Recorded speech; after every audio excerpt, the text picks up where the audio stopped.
A-Train Station's transparency and customizability separate us from the one-size-fits-all competition. Learn how in this video. Welcome to The Advantage. I'm A-Train Bets, and I use my brain to make bets. Now, in this video, we're going to show you the A-Train Station settings page, which normally wouldn't be that interesting to most people, but you can do so much with A-Train Station in the settings that we need to have a video just to cover the kinds of configurations you can do to make A-Train Station your own. Again, A-Train Station is sharp sports betting for the most advanced sports bettors in the world. Now, you don't have to be the most advanced sports bettor in the world to use A-Train Station, but when you use A-Train Station, you might become one of the more advanced sports bettors in the world.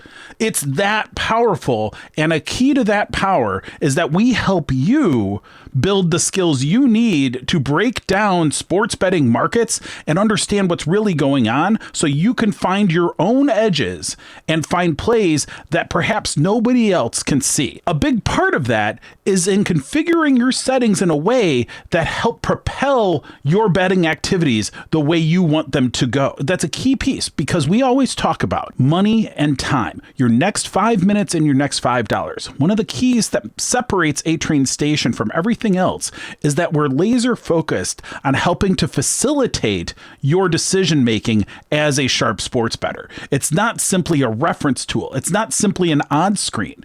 It propels your decision making. It propels your activities. And as you get better and build your skills, you can do things with this instrument that no other instrument out there can do. We've engineered this from the very beginning to be the most transparent and customizable software that exists in the world of sports betting. So let's show you what we have going on. Here's the page, A-Train Station settings page. You'll find it right here in your menu bar. And what you'll see is there's different sections. Okay, first and foremost, most of these sections, most of these settings have a whole video talking about why you might want to configure them one way or another, how you use this kind of strategic tool. That is not what this video is about. This is about how do you set your settings on the account settings page, okay? So, sizing. This is about bet size recommendations. And at the core of most bettors, bet sizing is the Kelly criterion. It is a good place to start. It is not the be all end all. I've read entire books about how Kelly is not the be all end all, but it's a good place to get a relative sizing based on your expected value that you've calculated, as well as your likelihood of winning a particular wager. Because on an underdog play, you're less likely to win. On a favorite, you're more likely to win. And the edges come in accordingly. And Kelly criteria is a risk of ruin calculator. What that means is that they keep you from betting too much. But there's a drawback to the Kelly criteria, and that is it assumes perfect information, which we don't have in sports betting. Again, a video covers all the details about it, but the key to this is to say, when you set your Kelly criterion, you want the bankroll that you want to allocate, even if you could get more funding or whatever, the number that really represents the total amount you're willing to risk in your sports betting, theoretically risk. The multiplier, where I use a fairly conservative 0.15 or 15%, I would recommend most sports bettors, especially if you don't have as high of a bankroll, you're starting out, maybe 25% on the high end, 20% if you're fairly casual. If you're finding yourself, you just don't like the swings that's commensurate with your bankroll, feel free to lower it. Or if you're working on new strategies, lower it even more. I've had it down as low as 0.10. When I'm trying out a new strategy, I don't know if it holds water and I just want to reduce my risk. This is a tool for you. All of the settings at A-Train Station are about helping you control your risk, helping you control how you're breaking down market information to make decisions. I've said in other videos, and this one's key to note as well, is that the key to sports betting, the key to sharp sports betting is not about finding good plays. It's about evaluating the market of plays and letting those bets come to you. It's not hard to find bets. What it's hard to do is understand truth and then say, where are the opportunities then? It's easy to say, hey, this is the opportunity once you know how to evaluate truth. So an important perspective change. And when you start to realize I'm not analyzing bets, I'm analyzing markets, and the bets just come with that analysis. That's how you should approach it. And that's how these configurations help you do it. Okay, so Kelly criteria. Now, the next three things are kind of more preference than anything, but they can also be strategically useful because the more you round your bets, the more cover you have from being a sharp better. There's no better way to look like a sharp better. And this is the thing you don't want to look like to the sportsbooks. You want the sportsbooks to think you're as stupid as they come, right? Don't round your bet to the nearest penny, right? I don't care what your bankroll is. Don't round it to the nearest penny. If you're rounded to the nearest penny, it like sends up laser beam warnings to that book saying, oh, this person's using an algorithm. We don't like algorithms around here. We like stupid around here. You want to use hunches, right, FanDuel? Right. So rounding, I like rounding to the nearest $10. I would insist most people should round at least to the nearest dollar, but I would really encourage you to round to the nearest $5 at a minimum, right? I would love to be able to round to the nearest $25 or $100. I'm just not quite there yet, and I get limited so much a lot of the time. It just doesn't matter. But try to round as much as you can. It's a good aspect. Default arb stake, what this is when you're doing two-way betting, you're looking for arbitrage opportunities where you're going to play both sides of the same bet. This allows you to default to how much you're going to bet in that case because you're not really going to use Kelly criteria. It's not the same kind of calculation. There's not really any risk once you've made the bets. There's risk in making the bets, but that's a separate video as well. The arb stake $100 minimum. You could also choose, by the way, you can choose minimum or maximum on this. So it's going to set one side of that bet and then it's going to calculate the other side of it. Experiment with it. It's a really powerful way to just, again, increase speed. This one's not about, making it better. It's just about making it faster. You don't have to enter it in if you know, oh, I'm going to always bet $500 on an arb stake. Change this to minimum $500, whatever it is, right?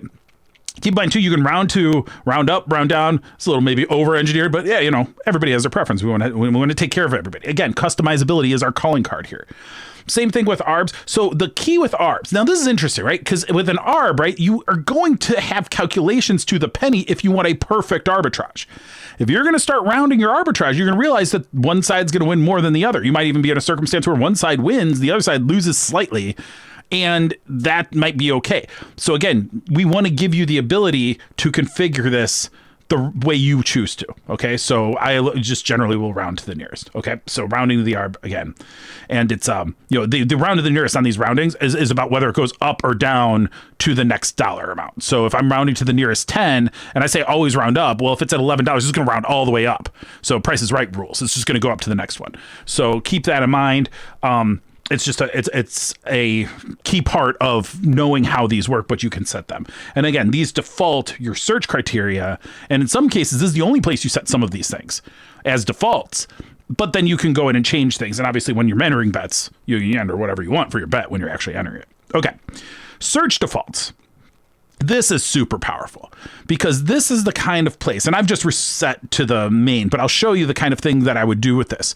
So if you wanted to say, hey, I'm only an NBA bettor. I specialize in NBA. That's what I only bet right now this time of year. You could just say, search NBA. And that's going to allow you to do that. And say, if I only do NBA, but I don't do any props, NBA minus props. Right? It's using the kind of logic that you would use in any search bar. Right? And there's little nuances to it or whatever, but if you say, okay, I don't like to play cards at FanDuel. So soccer cards at FanDuel, I can't play them because of my state. Whatever. I might have that in there.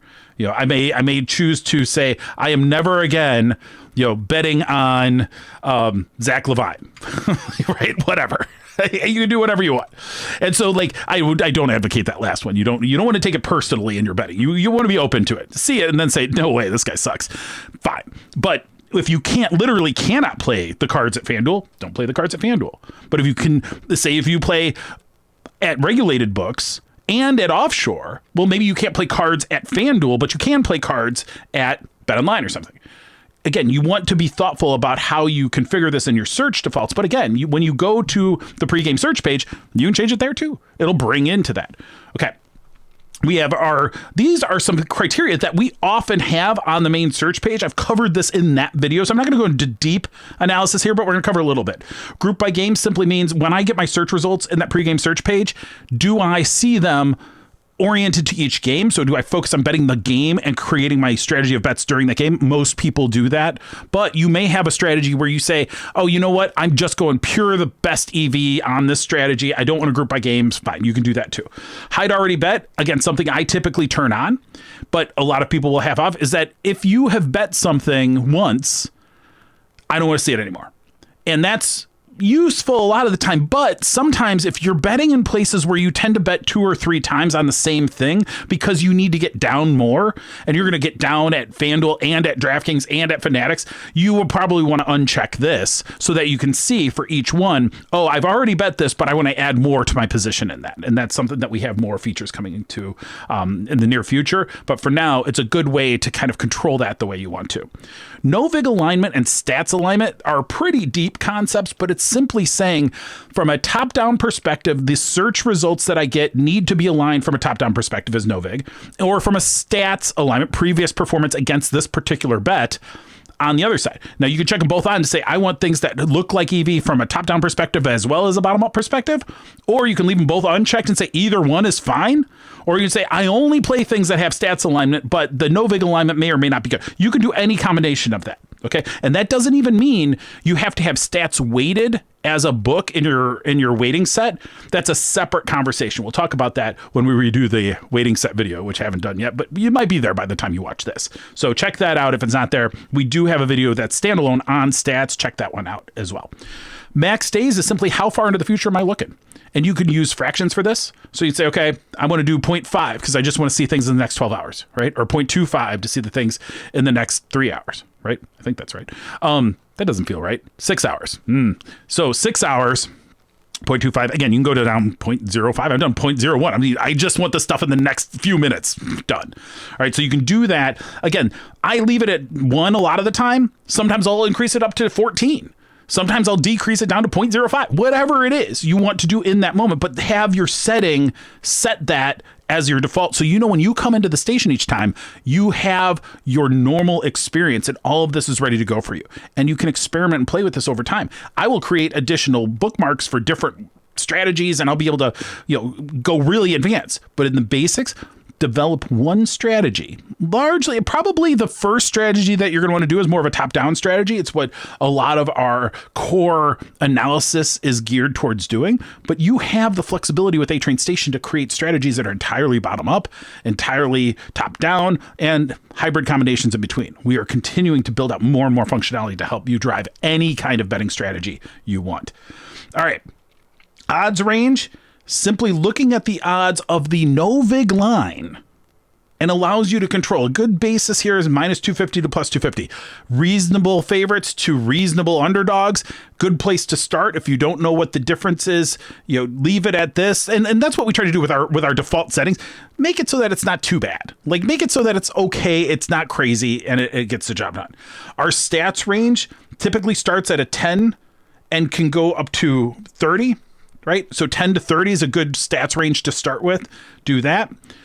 First, one-way minimum EV percentage, 1.5%. So he's giving a little bit of a buffer on your EV calculations. Again, videos that cover this in way more detail. Check them out if you don't know what I'm talking about here, but I don't want this video to be 45 minutes long. All right.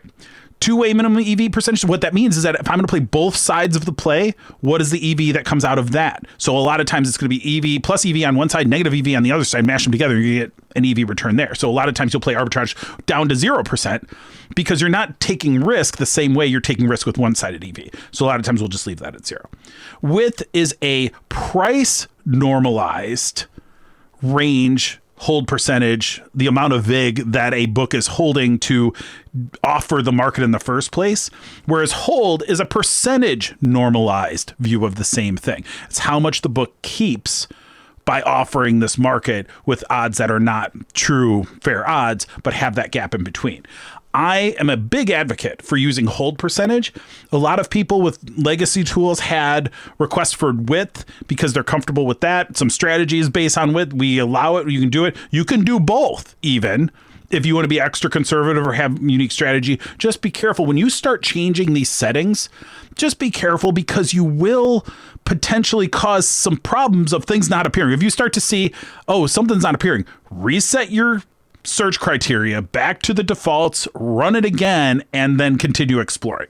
It's a good rule of thumb if you find yourself completely lost. Wait by hold, there is an entire video on this, but one of the key tenets of A-Train Station we've baked in from the very beginning is your ability to weight your sharp books as much or as little as you like. And what we do then is say, okay, well, we have the weightings, and say, for example, I use a weighting set where Pinnacle might be a 10 and Bet Online might be a 10, and you might have Circa at a 10, but then you might have Caesars at a 3. And then you might have a couple other books at a 1 or whatever. What you then do is all of that adds together, and that's how we create that Novig line, how we assess the market. That's how our weightings work. And again, separate video on the weightings that exists there today. So you can check that out, learn how those weightings work. But what we've said is, well, for sharp books, a lot of the time, they will tell us their relative confidence based on this hold percentage. This hold percentage is literally the amount they're charging us to offer this market. That's what they do. So when they tell us this, and they tell us this hold percentage is 3%, well, that indicates more confidence because they're charging less on their lines than if it's 8%. So we said, wouldn't it be neat to then say, hey, instead of doing this manual weighting of the sharp books, why don't we just wait by the hold? So you can set your weightings to be whatever, but then you say, I'm going to change that weighting in the actual play I'm evaluating and put in a factor of that hold percentage. So the book that has the lowest hold will have their entire weighting.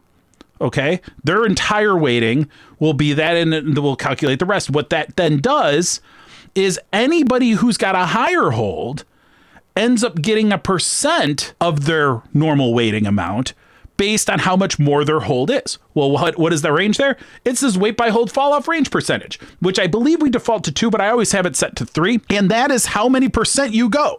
So say Pinnacle offers a line at 5% and no other books are under 9%. Pinnacle will be the only weighted book in that market. Okay. But say Pinnacle has their weighting of 10 with a hold percentage of 5. Okay. You have the weight by hold fall off range percentage set at 3. And you see that Bet Online, who you say also has a 10, say those are the only 2 weighted books in this market. Say Bet Online, who also has a 10 weighting, is offering a hold for this particular line of 6.5%. So halfway through the fall off range percent. Well, when you look at that bet market details and you're evaluating that play, you're going to see Pinnacle at a 10 on their weighting, and you're see Bet Online at a 5 because it's halfway to that 3% above the Pinnacle amount. So because they're having a higher hold and your weight by hold fall off range percentage is 3, that means then the Bet Online line is going to be treated as half of what it normally would be if they had had the same hold as what Pinnacle does. Weight by hold is extremely powerful because you're literally taking the information they're giving you and quantifying it. The books are quantifying their confidence through hold. We're quantifying their sharpness based on how much they're taking in hold. We think that is an incredibly powerful way to start breaking down these markets. If you are not using weight by hold, I highly encourage you to A, get A-Train Station if you don't have it, but B, really start to explore that functionality because there's so much potential in that. Again, weight by hold has a whole separate video, but I wanted to spend a little extra time on this because this may be your first exposure to it. And weighting these sharp books by hold percentage, I think, is an incredibly important thing because it varies from play to play. They have different confidence on things. There's not one sharp book on everything. Listen to what they are already telling you. So weight by hold, brilliant, brilliant stuff. Okay. Next, let's go to those details. I know we bounced up here because I wanted to cover the weight by hold as part of that conversation around weight by hold. In the details section here, we have the most recent line movement range and the second most recent line movement range. What this is that when you see the bet details for any given play, you will see these historical range lines. That's what this is. See his little dance. So these historical range lines where you'll see 3 different colors. You'll see a darker green, a lighter green, and a nearly white. This nearly white is going to be based on what you set this to. The second most recent, The lighter green is going to be what you set this to. 5 and 20, I typically leave them there, so I always know that that's what it is. But these are also going to set when you are interacting with that line history feature, those play buttons, and you can watch the movie of the line history, that those step amounts will also be set to these. So you will be able to change these and set those. And so I don't have one pulled up right now, but I don't want to dive into all of the details there. Go watch the bet details video and you'll learn how all of that works. Just know these set those values for the jumping of the shorter and longer line movement range. Again, we're very thoughtful about the functionality we build into this. Now, this section, DVIG method. I am a huge advocate for leave this alone. If you don't know what this means, go learn about devigging. Don't change it. Don't change it, because this gives you the most conservative view of what the likely true odds are based on what we can get from all of these books. So at a high level, devigging is how you take the numbers from the different sports books that are offering lines in a market, and you say, well, what we need to do is estimate what are the true odds of something happening. Okay. And so we use all these different methodologies to try to figure that out, because it's not as simple as just saying add them together and divide by 2 and take the one in the middle. That is one of those strategies. Basically, that's the additive strategy. But the other methodologies depend on which circumstances. We don't know exactly what they're doing at any given time. So this gives us a bit of a range, but it leads to more conservative EV estimates. So if you're not using worst case devigging, you're not only in a situation, remember how I talked about how Kelly is assuming perfect information, and that's one thing we know we don't have? Well, if you don't use worst case devigging, you could be adding more error to that, because your EV calculation could even be overstated from what it should be given these different ways of devigging lines. And that's something that you really don't want to muck with. Again, very strong bettors may have reasons why they want to do one or the other or something in different circumstances. Again, for this purpose, for right now, if you don't understand what I just talked about, just don't change anything here. Just leave that alone. Okay. Pure interface. Details open in a different window or the same window.